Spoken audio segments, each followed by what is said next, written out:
Ampitiavana tompoklasy tompoko no iarahana aminao indray amin'ity takarivan'ny sabotsy fa 13 ny volana desambra 17 ity dia manasanao zay anjohitra amin'ny farany fampalalamba avao eto amin'ny fahita lavitra ma-TV. Andro sisany isaina dia ho avy ny fetin'ny Noely sy ny fetin'ny faran'ny taona ka dia ibahana amin'izay ny vaovao antsika amin'ity takariva ity. Ankoatr'izay nefa tsy adino ihany koa no mitondra ireo sehatra politika ny vaovao samihafa ihany koa mahakasika ny fanomanana ny fetin'ny Noely zay ny lafim-baovao amin'ny miasa Madagasikara amin'ny firenena vahiny ihany koa fa ny anomboantsika ny vaovao aloha dia ny tontolon'ny asa-panjakana. Nitondra ny fahitany ny fanapahana ny karaman'ireo ampahany tamina mpiasa-panjakana izay voalaza fa mpiasa-panjakana matotona fantôme ny minisitra misahana ny asa-panjakana sy ny lalàna sosialy nisy ho izy ny fampiasana ny logiciel vaovao ary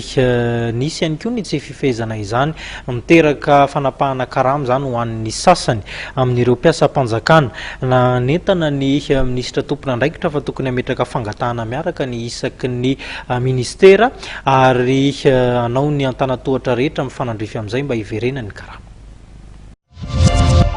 Olana ara-teknika teo amin'ny fampiasana ny logiciel Augure izay natao ikirakirana amin'ny fitantanana mpiasa-panjakana no antony tonga ny fahatapahany ny karaman'ny mpiasa-panjakana 7 mahery tamin'ity volana desambra ity hoy ny ministry ny asa-panjakana sy ny fanavaozana ny fitantanan-draharaha-panjakana.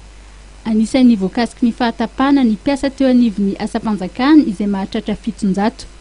Ufamahana ny olana nosoritan'ny Marange Jean de Dieu fa ilaina ny fametrahana fangatahana miaraka isaky ny ministera ahafahana mampiditra ny mpiasa-panjakana ao anatin'ny Augure. Mbola tsy mahazatra le logiciel, misy problème angambany tao satria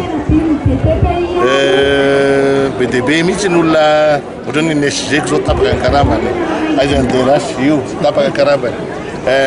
olona hita andavanandro ata ary maro be le izy fa zao fotsiny araky ny baiko ny filoham-pirenena moa dia hoe tsy maintsy mahazo karama reo olona reo alohan'ny faran'ny taona alohan'le 31 zany ka ny solution amin'le izy dia hoe manao certificat administratif collectif dia avy eo manao édition spéciale ny finance dia tratra le izy tratra le fahazahoana karama alohan'le 31 io. Nosoritany teo anivon'ny ministeran'ny asa-panjakana fa mitohy ny ady atao amin'ny mpiasa-panjakana matoto ary heverina ny amin'ny faran'ny volana martsa 2024 no ivoaka ofisialy ny isan'ireo mpiasa-panjakana matoto. Mikasika ny fampiakarana ny karaman'ny mpiasa-panjakana ho an'ny taona 2024 dia toy izao ny valiteny nentin'ny ministra Marange Jean de Dieu. Filohan'ny republikany afaka mamaly an'izay fa verako maharay mandreny azy tsy maintsy anao zay tratra ny herin'ny aina izy. Amin'izao fetin'ny Noely izao dia tsy adin'ny ministry ny asa-panjakana ary ny fanavaozana ny raharaha-panjakana ny nanolotra fanomezana toy ny vary, akoho ary menaka ho an'ny mpiasa eo anivon'ny ministera iadidiny. Androany no nalorana izany teny amin'ny bureau-ny ministera teny amin'ny 17 hektara.